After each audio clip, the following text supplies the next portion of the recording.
বা যিটো চিন্তাধাৰাৰ ওপৰত এই আইনখিনি প্ৰস্তুত কৰা হৈছে সেইটো হৈছে ইয়াতে শাস্তিতকৈ ন্যায় ব্যৱস্থাটোৰ ওপৰত বেছি গুৰুত্ব দিয়া হৈছে।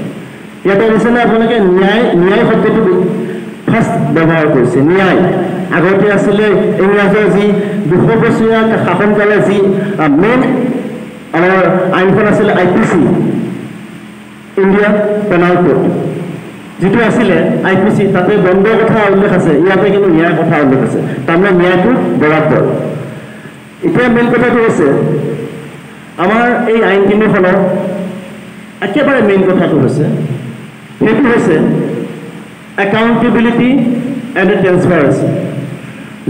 আমাৰ পুলিচৰ প্ৰতিও আমাক জবাবদিহিতা হ'ব লাগিব। আমি যদি ভালকৈ কাম নকৰোঁ, police not only police, every যিখিনি ইনভেষ্টিগেটিং এজেঞ্চি আছে, যোনে ইনভেষ্টিগেশ্যন কৰে কেছবিলাকত, তেওঁলোকৰ এতিয়া একাউণ্টেবিলিটি আহি পৰিব।